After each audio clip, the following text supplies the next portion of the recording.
প্রবাসী যারা আজকে আমার লাইভ দেখছে সবাইকে স্বাগত জানাই। আরও একটি সেশন আর একটি নতুন লাইভ। আজকে একটা নির্দিষ্ট বিষয় নিয়ে কথা বলছি, সেটা হলো সাংবাদিকতা, মোবাইল সাংবাদিকতা। এই বিষয়টা নিয়ে কথা বলবো। যদি আপনি এখনো চ্যানেলটি সাবস্ক্রাইব না করে থাকেন তাহলে এখনই সাবস্ক্রাইব করে নিন, পাশে আসা বেল আইকনটি প্রেস করুন। ফার্স্ট চেঞ্জ ইয়োরসেলফ, সবার আগে নিজেকে গড়ুন। এই ক্লাসে আপনাদেরকে আমি সাংবাদিকতার বিভিন্ন বিষয় শিখিয়েছি দীর্ঘদিন। তো আমার যারা শিক্ষার্থী রয়েছে, আজকে গণমাধ্যমের অনেক বড় বড় জায়গায় তারা রয়েছে, তারা অনেকেই অনেক কাজ করছেন অনেক গণমাধ্যমে। তো দেশের বাইরে থেকে এবং দেশ থেকে অনেক রিকোয়েস্ট আমি পেয়েছি এই ক্লাসটা যেন আমি আবার কন্টিনিউ করি। তো সেই জন্য আবার আজকে আমি লাইভ সেশনের ক্লাস শুরু করলাম আজকে থেকে। তো আজকে মূলত সাংবাদিকতায় যে বিষয়টা নিয়ে আমি কথা বলতে চাই সেটা হলো গণমাধ্যমে সাংবাদিকতার নতুন ক্যারিয়ারের একটা নতুন সাংবাদিকতা, সেটা হলো মোবাইল জার্নালিজম বা মোবাইল সাংবাদিকতা। তো এই সাংবাদিকতার সেক্টরে নতুনরা যারা, বিশেষ করে যারা কর্মসংস্থানে যারা যুক্ত হতে চান, যারা সাংবাদিকতায় ক্যারিয়ার গড়তে চান, তো তাদের জন্য খুবই সহজ একটা বিষয়। আমরা এই বর্তমানে বাংলাদেশের সোশ্যাল মিডিয়ার কারণে আজকে যারা আমাকে এই লাইভটা দেখছেন, কোনো একটা মোবাইল দিয়ে হয়তো বা কম্পিউটার দিয়ে দেখছেন, কিন্তু এই মোবাইল ডিভাইস দিয়ে, এই মোবাইল যদি আমি সঠিকভাবে গণমাধ্যমের নিয়ম নীতি মেনে চালাতে পারি, যদি আমরা কাজে লাগাতে পারি, তাহলে এটাও আমার জন্য একটা আয়ের উপার্জনের বা আমার নিজের ক্যারিয়ার, এক কথায় আমি এইটাকে সাংবাদিকতার একটা নতুন টুলস কিন্তু আমরা পেতে পারি। একটা কথা আমি সবসময় বলি, আর যারা আমার এই লাইভটা দেখছেন, কে কোন জায়গা থেকে দেখছেন অবশ্যই জানাবেন, আর সাউন্ড ক্লিয়ার কিনা, শব্দ সঠিকভাবে শুনতে পাচ্ছেন কিনা আমি তাদেরকে অনুরোধ করবো একটু লিখে জানানোর জন্য যে শুনতে পাচ্ছেন কিনা। আর কে কোন জায়গা থেকে এই লাইভটা দেখছেন অবশ্যই জানাবেন যে আপনারা কোন জায়গা থেকে এই লাইভটা দেখছেন। তো যেমনটা বলছিলাম যে আমরা যারা সাংবাদিকতা করেছি বহু বছর ধরে, তারা নিজেকে আমরা প্রযুক্তির মাধ্যমে যদি আপডেট না করতে পারি, তাহলে কিন্তু আমরা বর্তমান সময়ে এই যুগে টিকে থাকতে পারবো না। আমরা বিশ্বের বিভিন্ন দেশে আমরা দেখেছি যে তারা পুরাতন সিনিয়র সাংবাদিক যারা রয়েছে তাদেরকে বিদায় দিয়েছে, সিনিয়র ক্যামেরাম্যান যারা ছিল অনেক দিন ক্যামেরা চালিয়েছে তাদেরকে বিদায় দিয়েছে।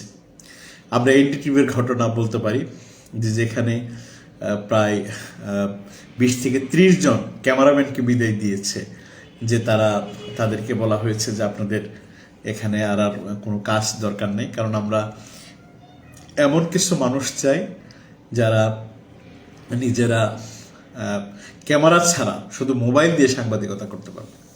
বর্তমানে এমন একটা যুগ চলে এসেছে যে শুধু আপনার এই মোবাইল ডিভাইসটি দিয়েই সাংবাদিকতা করা সম্ভব। তাহলে আমরা আজকে যে বিষয়টা সাংবাদিকতায়, আমরা প্রথম আজকের ক্লাসে যে বিষয়টা বলতে চাই যে মোবাইল সাংবাদিকতা, মোবাইল জার্নালিজম। তো মোবাইল জার্নালিজম কি, এই বিষয়টা নিয়ে আমরা তাত্ত্বিক অনেক বিষয় আমরা জানতে পারি। তো আমরা মূলত বার্তা কক্ষে সংবাদ প্রেরণ, সংবাদ প্রকাশ বা সম্প্রচারের সংবাদ সংগ্রহ, এই ক্ষেত্রে মোবাইলের সাথে একটা সাংবাদিকতার যে কানেক্টিভিটি, এটাকে আমরা মোবাইল জার্নালিজম বলি। তো আমাকে যারা এই মুহূর্তে দেখছেন, কে কোন জায়গা থেকে দেখছেন অবশ্যই লিখে জানাবেন। আমি অনেক প্রিয়জনকে আমার আজকের এই ক্লাস দেখতে পাচ্ছি, তাদেরকে অবশ্যই ধন্যবাদ। আজকে থেকে শুরু হলো সাংবাদিকতার নতুন সেশন, নতুন ক্লাস। চেষ্টা করব প্রতিটা শুক্রবার অন্তত সপ্তাহে 1 দিন বা 2 দিন আপনাদেরকে সাংবাদিকতার ক্লাসগুলোতে আপনাদেরকে নিয়ে আসার জন্য। তো মোবাইল সাংবাদিকতার আমাদের যে বর্তমানে বিকাশটা, বা যে কথাটা বলতেছিলাম যে সবাই চাচ্ছে যে বড় বড় ক্যামেরা, বড় বড় ভারী কি বিশাল বড় বড় ডিএসএলজি, বড় বড় ক্যামেরা, সেই মানে আমরা এক কথায় টেলিভিশনে, যদি আমরা টেলিভিশনের কথা যদি বলি বা যে কোনো সাংবাদিকতার ক্ষেত্রে যদি বলি, সেই ক্ষেত্রে বড় টাকা পয়সা, অর্থনৈতিকভাবে মালিকরা টাকা বাঁচাতে চাচ্ছে। Asaduddin, go to see you good to see you ভাই, থ্যাংক ইউ, দেখতে ভালো লাগতেছে। আসাদ কোন জায়গা থেকে দেখছেন অবশ্যই লিখে জানাবেন। তো আমি যেটা বলতেছিলাম যে এইচ.এম. নিহান দেখতে যাচ্ছে। এইচ.এম. নিহান আমার গ্রামের বাড়ি থেকে নিহান বাবা দেখছেন, ধন্যবাদ লাইভটি। মাসুম তালুকদারকে দেখতে পাচ্ছি, তালুকদার নিউজ সেন্টারের স্বত্বাধিকারী আমাদের প্রিয় সাংবাদিক মাসুম তালুকদার যুক্ত হয়েছে, ধন্যবাদ। তো মালিকরা কি চায়? মালিকরা চায় কম টাকায় উপার্জন করতে। এখন মিডিয়া চালাতে গেলে টাকার প্রয়োজন হয়। এখন টাকাটা কি হয়ে যায়, টাকাটা ভাগ হয়ে যাচ্ছে বিভিন্নভাবে। আগে মিডিয়ার আয় ছিল বাংলাদেশের টেলিভিশনের বিজ্ঞাপন, সরাসরি বাংলাদেশের ইন্ডাস্ট্রি থেকে যে টাকা আসতো সেই টাকা এখন কয়েকটা খাতে ভাগ হয়ে যাচ্ছে। মাসুম তালুকদার দেখতে পাচ্ছেন, অনেক ধন্যবাদ। এইচ.এম. দুলাল সহপাঠী ভাই আমার প্রতিষ্ঠান এশিয়ান নিউজ 24 বিডি দেয়া উপহারের গেঞ্জি পরে লাইভ করার জন্য। হ্যাঁ, অবশ্যই কৃতজ্ঞতা। এটা মাসুম তালুকদার ভাই, আমরা প্রেস ইনস্টিটিউট পিআইবি সাংবাদিকতার আমরা সেন্ট মার্টিন ট্যুরে গিয়েছিলাম, সেখানে মাসুম তালুকদার ভাই এই গেঞ্জিটা গিফট করেছিলেন। আমরা আমাদের ব্যাচের সকল শিক্ষার্থীরা এই গেঞ্জিটা পরেছিলাম। আমাদের মাসুম তালুকদার ভাইকে অনেক অনেক ধন্যবাদ। আর পিআইবি, এই ফাঁকে বলি, যারা সাংবাদিকতায় যারা পড়ালেখা করতে চান অবশ্যই প্রেস ইনস্টিটিউট বাংলাদেশ পিআইবি, এটা সাংবাদিকতা শেখানোর জন্য একটি গুরুত্বপূর্ণ একটা প্রতিষ্ঠান। আমি বাংলাদেশ সরকারকে, বাংলাদেশ গভর্নমেন্টকে ধন্যবাদ দিব যে পেশাদার সাংবাদিকদেরকে শেখানোর জন্য এই সুন্দর একটা জায়গা রাখার জন্য। আর যারা আজকের এই ক্লাসটি দেখছেন অবশ্যই শেয়ার করে দিবেন। আর আপনারা অবশ্যই নিশ্চয়ই আপনারা যে কাজটা করবেন যে আপনারা সাংবাদিকতাটা অবশ্যই শেখার চেষ্টা করবেন। শেখার জন্য কি করতে হবে? আপনাকে ভালো করে পড়তে হবে পড়ালেখার জন্য। আর আজকে যে টপিকটা আমি কথা বলছি, আমি আজকের ক্লাসটা উৎসর্গ করতে চাই আমাদের প্রিয় ডক্টর আব্দুল কাবিল খান স্যারকে, যিনি আমাদেরকে সাংবাদিকতার, বিশেষ করে মোবাইল সাংবাদিকতা শিখিয়েছেন।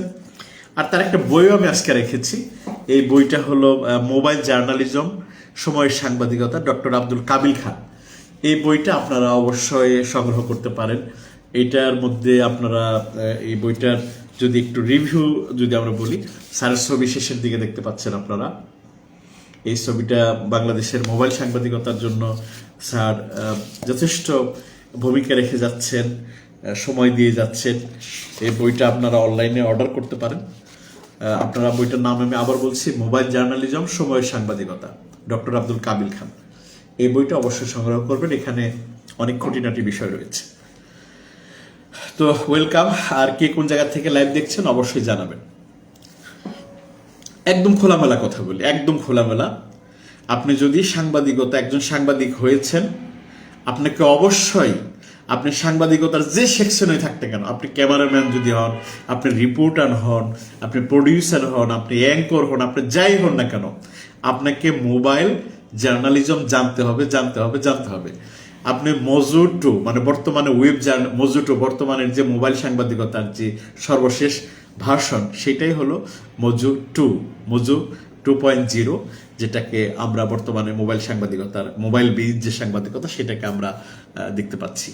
তো আমরা যে কথাটা বলতে চাই যে আপনাকে কি করতে হবে, মোবাইল সাংবাদিকতা আপনাকে কেন শেখার জরুরি, কেনটা আপনাকে শিখতে হবে। আমরা আগেই বলেছি যে বর্তমান সময়ে মালিকরা কি করতে চাচ্ছে, খরচ বাঁচাতে চাচ্ছে। এখন বড় একটা ক্যামেরা যদি আমি কিনতে চাই, সেই ক্যামেরা, প্রতিটা ক্যামেরায় আমরা 2-3 লাখ, 4 লাখ, 5 লাখ, 6 লাখ টাকা করে কি হয়ে যায়, আমাদের দাম পড়ে যায়। এখন এই ক্যামেরা কিনলেই হবে না, ক্যামেরার সাথে কি করতে হয়, ক্যামেরার সাথে ট্রাইপড কিনতে হয়। সেই ট্রাইপড বহন করার জন্য একজন মানুষ লাগে। ক্যামেরাম্যান কাঁধে 5 কেজি ক্যামেরা নিয়ে তাকে বহন করতে হয়। সে কি ক্যামেরা সামলাবে নাকি সাংবাদিক সামলাবে? তো এই ক্যামেরাম্যানের যে কষ্টটা, রিপোর্টারের যে কষ্টটা, ট্রাইপড যেন আর বহন না করতে হয়, বাজেট সংকলনের জন্য প্রতিটা গণমাধ্যমে এখন দেখবেন, প্রতিটা মাঝে মধ্যে ফেসবুকে, বিভিন্ন জায়গায় অথবা মিডিয়াতে তাদের দেখবেন যে সার্কুলার, সেখানে লেখা ওঠে mobile journalism, mobile reporter, mojo reporter. ঠিক আছে, মজু রিপোর্টার মানে কি? এক কথায় আমরা বলি যে মোবাইল দিয়ে সংবাদ সংগ্রহ, সংবাদ সম্পাদনা, সংবাদ লেখা, সম্প্রচারে বা প্রকাশ্যে সহযোগিতা করা। তো বর্তমানে এটা দিয়ে সম্প্রচারে সরাসরি সম্প্রচার সম্ভব। যেমন আমরা যদি বলি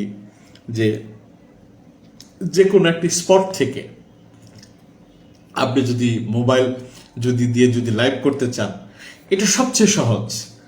আমরা টেলিভিশনে আগে দেখতাম যখন কোনো লাইভ সম্প্রচার হইতো, তখন বাংলাদেশ টেলিভিশনে আপনাদের খেলার কথা মনে আছে কিনা, খেলা সম্প্রচারের কথা মনে আছে কিনা, তখন বলতো আপনাদেরকে এখন নিয়ে যাচ্ছি তালিবাবাদ ভূ উপগ্রহ কেন্দ্রের মাধ্যমে অমুক জায়গা থেকে বা মালয়েশিয়া থেকে এই খেলাটির সরাসরি সম্প্রচারের জন্য। তারপরে আমরা দেখতাম বিশাল বড় একটা মাঠে লাইভ শুরু হতো।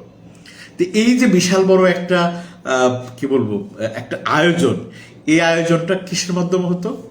এটা হলো একটা স্যাটেলাইটের মাধ্যমে। এটাকে আমরা অভিভ্যান, যেটা বিশাল বড় একটি স্টুডিওর মতো, যেখানে ক্যামেরা থাকতো, অনলাইন সুইচার থাকতো, প্রডিউসার থাকবো, বিশাল বড় একটা টেকনোলজি নিয়ে সেখানে বসে যেতে হতো। তো সেই জামানা থেকে সেই স্যাটেলাইটের বিশাল ডিএসএনজি, মানে একটা বড় বাংলাদেশে যদি দেখতাম ট্রাকের মতো অথবা বাসের মতো, বা বাংলাদেশের আমরা যদি বলি মাইক্রো বা পিক আপের মতো, এটার উপরে বিশাল বড় একটা ডিশ নিয়ে লাগিয়ে লাইভ করার জন্য যাইতে হতো। কমপক্ষে 10 জনের বা 5 জনের একটা টিম নিয়ে যে একটা লাইভ সম্প্রচার করতে হতো। কিন্তু বর্তমান সময় কিচ্ছু প্রয়োজন না, শুধু আপনার এই মোবাইল ডিভাইসটা নিয়ে আপনি সরাসরি ওখান থেকে সরাসরি লাইভ সম্প্রচার করতে পারছেন। তাহলে এই মোবাইল সাংবাদিকতাটা খুব সহজ এবং অর্থ কম লাগে, এটা শেখাও সহজ। হ্যাঁ, নিহান লিখছে আমি লাইভ করতে পারি। অবশ্যই বাবা, তোমাকে লাইভ শেখানোর জন্য ধন্যবাদ, এবং লাইভ তুমি শিখেছ এবং লাইভ তুমি সম্প্রচার করছো, এই জন্য ধন্যবাদ। তাহলে আমরা কি বলতে পারি যে এই মোবাইল সাংবাদিকতাটা বর্তমানে ক্যারিয়ার হিসেবে মোবাইল সাংবাদিকতাটা কতটুকু? এক কথায় আমি আগেই বলি যে সকল টেলিভিশন পত্রপত্রিকা যারা খরচ কমানোর জন্য, বাজেটের জন্য তারা মানে হিমশিম খাচ্ছিল বিশাল বাজেটের জন্য, তারা বর্তমানে এই মজুর কারণে, মোবাইলের কারণে তাদের বাজেট কিন্তু সাশ্রয়ী হয়েছে। তারা এখন একজন ছেলে, আগে যেখানে 3 জন বা 4 জন যেমন ভিডিও এডিটর নিয়োগ দিত, ক্যামেরাম্যান নিয়োগ দিত, রিপোর্টার নিয়োগ, এই 3 জনের কাজ 4 জনের কাজ একজন করে, সে হলো মজুর রিপোর্টার। এখন মজুর রিপোর্টার সে নিজেই বার্তা সম্পাদক, নিজেই ভিডিও এডিটর, নিজেই ক্যামেরাম্যান, নিজেই আবার সাংবাদিক। তাহলে এত কিছু একজনের মাধ্যমে একটা পত্রিকা বা একটা টেলিভিশন বা একটা অনলাইন পেয়ে যাচ্ছে, সহজ না? তো এই জন্য বাংলাদেশের যারা মিডিয়া চালায়, বাংলাদেশের যারা মিডিয়া মালিক রয়েছে, তারা কি করতেছে? তারা এই মজুর রিপোর্টার, মজু মানে মোবাইল জার্নালিজম, মজুর রিপোর্টার নিয়োগ দিচ্ছে, মোবাইল জার্নালিজম ডিজিটাল সেক্টর করছে। এটা থেকে কয়েকটা লাভ। 1 নম্বরে হলো খরচ কমানো, 2 নম্বরে হলো লোকবল কম লাগে, 3 নম্বরে হলো যে এইটা দিয়ে সরাসরি সোশ্যাল মিডিয়াগুলোর থেকে সরাসরি আয় করা সম্ভব।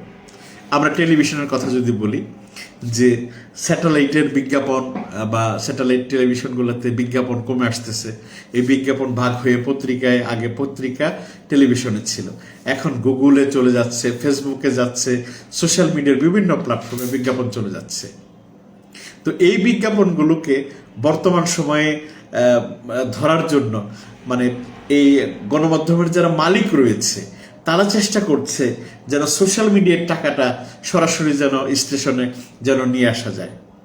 যে টেলিভিশনের যিনি মালিক, যে পত্রিকার যিনি মালিক, অনলাইনের যিনি মালিক, সে ভাবছে যে এখন আমার আর বসে থাকলে চলবে না, আমাকে সোশ্যাল মিডিয়া থেকে ইনকাম করতে হবে। তারা কি করছে? তারা ওই মজুর রিপোর্টার নিয়োগ দিয়ে সোশ্যাল মিডিয়া থেকে তাদের এঙ্গেজমেন্ট বাড়াচ্ছে। সবচেয়ে মজার বিষয়টা হলো, মজু আগে এই মোবাইল জার্নালিজম বা সিটিজেন জার্নালিজম, মনির ভাই ওয়াচিং, মনির সরি আমি মনির মামাকে ভাই বলে ফেললাম। তো আমরা এখন কি যে এই মোবাইল দিয়ে তারা কি করতেছে? সোশ্যাল মিডিয়ার এঙ্গেজমেন্ট বাড়াচ্ছে।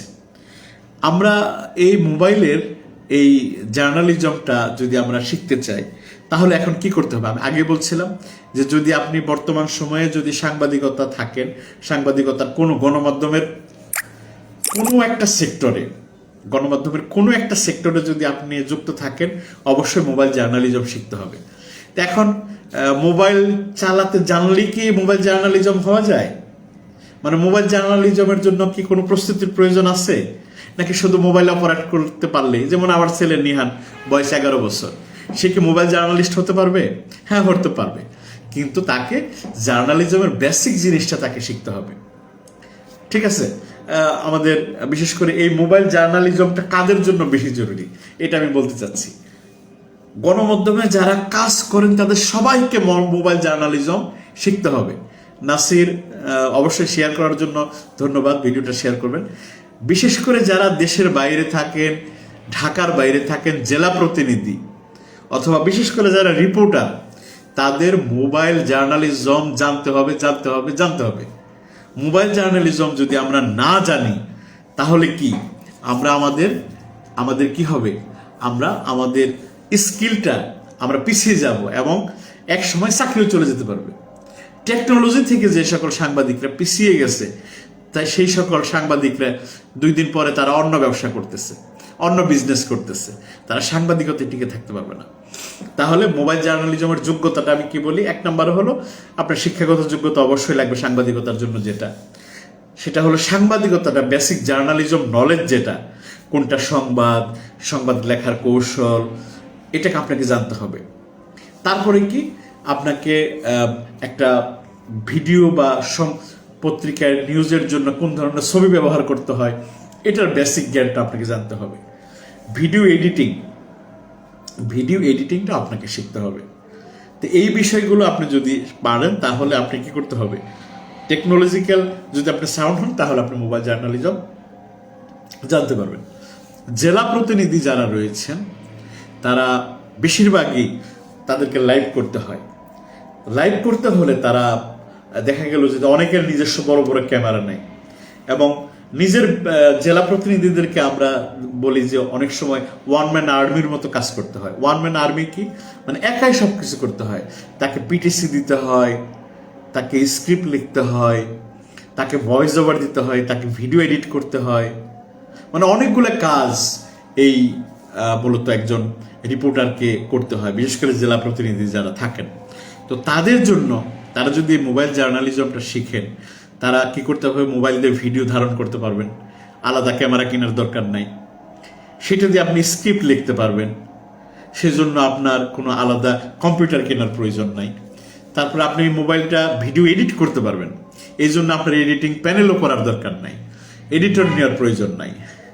এই জন্য আপনি কি করবেন, অবশ্যই ভালো মানের একটা ক্যামেরা আপনার মোবাইল আপনার থাকতে হবে, যে মোবাইলটা ভিডিও ধারণ করা যায়। অ্যান্ড্রয়েড হতে পারে, ওয়েস হতে পারে, আইফোন হতে পারে, যে কোনো ফোন হতে পারে। সেটার মধ্যে একটা এডিটিং সফটওয়্যার আপনাকে থাকতে হবে। কিছু ফিচার, কাইনমাস্টার, ইউকাট, এই 2টা সফটওয়্যার আমি আপনাদেরকে সাজেস্ট করব, যে 2টা সফটওয়্যার আপনি ইউজ করতে পারেন। তারপরে লেখার জন্য অবশ্যই আপনাকে রেডিমিক বা বাংলা টাইপিং, যে বাংলা যেন আপনার মোবাইলে যেন বাংলা লেখা যায়। তো এই কয়েকটা জিনিস। আর থাকতে হবে কি, একটা ইন্টারনেট প্যাকেজ আপনার থাকতে হবে, ডাটা থাকতে হবে, আর আপনার মোবাইলে যেন স্টোরেজ যেন থাকে। আমি অনুরোধ করবো যে সর্বোচ্চ স্টোরেজ সাপোর্ট এরকম মোবাইল আপনার অবশ্যই থাকা প্রয়োজন। আর মোবাইলের সাথে এক্সটার্নাল আপনি যদি মাইক্রোফোন ইউজ করতে পারেন, বিভিন্ন ধরনের কর্ডলেস মাইক্রোফোন রয়েছে, অথবা আপনার হ্যান্ড মাইক্রোফোন যেগুলো রয়েছে, মাউথপিস, বিভিন্ন ধরনের ভালো একটা মাইক্রোফোন আপনাকে বয়া হতে পারে, উলানজি হতে পারে, বিভিন্ন ধরনের। আমি যে কথাটা বলতেছি, আপনাদের বেশি বাজেটের মাইক্রোফোন দরকার নাই। ট্রাইপডের দিক থেকে বলবো, এক ধরনের খুবই অল্প টাকার মধ্যে আপনি 3000 টাকার থেকে শুরু করে, অথবা 1500 বা 1200, 1000 অথবা 700 টাকাও যদি হয়, 500-700 টাকা থেকে শুরু করে আপনি বিভিন্ন ধরনের আপনার পাবেন, মাইক্রোফোন পাবেন, ট্রাইপড পাবেন, সেগুলো আপনি সংগ্রহ করেন। এইগুলো যখন আপনি থাকবেন, তখন আপনি আপনার বার্তা কক্ষের সাথে বা যে কোনো একটা গণমাধ্যমের সাথে আপনি যুক্ত হয়ে আপনি মোবাইল সাংবাদিকতা করতে পারেন। তো মোবাইল সাংবাদিকতার আরো অনেকগুলো বিষয় আছে, আমরা সেগুলো অন্য একটা ক্লাসে বলবো। সবচেয়ে মজার কথা বিষয় হলো যে এই বাংলাদেশের এই মজুটাকে কাজে লাগিয়ে অনেকেই কন্টেন্ট ক্রিয়েটররা, অনেক সিনিয়র সাংবাদিকরা যারা চাকরি হারিয়েছেন, তারাও নতুন করে কন্টেন্ট বানানো শুরু করেছে এবং তারা নিজেরা এই মজুটাকে কাজে লাগিয়ে নাগরিক সাংবাদিকরা তারা লাখ লাখ টাকা সোশ্যাল মিডিয়া থেকে ইনকাম করছেন। সোশ্যাল মিডিয়া বলতে আমি ইউটিউবের কথা বলছি, ফেসবুকের কথা বলছি। আপনিও চাইলে আপনি যদি কোনো পত্রিকায় বা টেলিভিশনে যদি চাকরি নাও করেন, তাহলে আপনি ব্যক্তিগতভাবে যে ব্লগার হিসেবে বা নাগরিক সাংবাদিক হিসেবে আপনি বিভিন্ন কন্টেন্ট তৈরি করে মজুর রিপোর্টারের মতো আপনিও ব্যক্তিগতভাবে আপনার যে কোনো কাজ করছেন পেশার পাশাপাশি কিছু উপার্জনেরও ব্যবস্থা হতে পারে। তো ধন্যবাদ। আজকে মোবাইল জার্নালিজমের প্রথম ক্লাস আমরা আজকে শেষ করতে যাচ্ছি। কারো যদি কোনো প্রশ্ন থাকে অবশ্যই লিখে জানাবেন। তো আজকে শেষ করছি, সবাই ভালো থাকবেন। প্রতি সপ্তাহে একটা দুটো ক্লাস আমরা সাংবাদিকতার আমরা দেওয়ার চেষ্টা করব। তো সেই ক্লাসগুলো দেখার আমন্ত্রণ জানিয়ে আজকে এখানেই শেষ করছি। সবাই ভালো থাকবেন, ভিডিওটা শেয়ার করবেন। আর এইচএফ দুলাল লাইভ, যেটা আমার ফেসবুক এবং সোশ্যাল মিডিয়ার সাংবাদিকতার ক্লাস শেখানোর জন্য, আপনারা আমাদের পরবর্তী কি বিষয়ে ক্লাস দেখতে চান অবশ্যই লিখে জানাবেন। আরও গণমাধ্যমের অনেক শিক্ষার্থী রয়েছে, বিষয়ভিত্তিক বিভিন্ন বিষয় নিয়ে একাডেমিক ক্লাস আমি শুরু করব খুব শীঘ্রই। সেই ক্লাসগুলোতে যুক্ত হওয়ার জন্য আপনাদেরকে অনুরোধ করব। আমার মোবাইল নাম্বার 0191594586 এই নাম্বারটা অবশ্যই আপনি কল করতে পারবেন। আর আপনার মোবাইল সাংবাদিকতার যে কোনো বিষয় নিয়ে আপনি যদি জানতে চান অবশ্যই আমার কাছে প্রশ্ন করতে পারেন। আমি একজন গণমাধ্যমের যেহেতু একজন শিক্ষার্থী, আমি যতটুকু শিখেছি গণমাধ্যমের চাকরি, গণমাধ্যমের শিক্ষক, আমি যতটুকু পড়ালেখা করেছি, আপনাদের যদি কোনো কাজে লাগে অবশ্যই আমি আপনাদেরকে সহযোগিতা করব। আর অবশ্যই আপনাদেরকে পড়তে হবে, পড়ালেখা করতে হবে, গণমাধ্যমের রিলেটেড বই পড়তে হবে, গণমাধ্যমের সাংবাদিকতা। কারণ আপনি জানেন যে সাংবাদিকতা এমন একটা পেশা যার যত নলেজ, যার যত জ্ঞান বেশি, সে এই ক্ষেত্রে বেশি ভূমিকা পালন করতে হবে। এটা সাধারণ আলু পটল বা চাল ডালের বিজনেস নয়, এটা আমি তাদেরকে ছোট করছি না। এটা এমন একটা যাদেরকে বলা হয় জাতির বিবেক, যাদেরকে জাতির দর্পণ বলা হয়, তারা যদি না শিখে তাহলে এই জাতি অন্ধকারে যাবে। তো এই সাংবাদিকতা আমরা শিখি এবং সাংবাদিকতার ক্লাসে আবার দেখা হবে। আমার এই চ্যানেলটা অবশ্যই সাবস্ক্রাইব করবেন। আমার কথাগুলো যদি ভালো লাগে তাহলে লাইক ফলো করবেন। আমার এইচএফ দুলাল পেজ ফেসবুক এবং ইউটিউবে দেখা হবে পরবর্তী কোনো একটা ভিডিও নিয়ে। আল্লাহ হাফিজ, আসসালামু আলাইকুম। যদি আপনি এখনো চ্যানেলটি সাবস্ক্রাইব না করে থাকেন তাহলে এখনই সাবস্ক্রাইব করে নিন। পাশে আসা বেল আইকনটি প্রেস করুন। ফার্স্ট চেঞ্জ ইয়োরসেলফ, সবার আগে নিজেকে গড়ুন।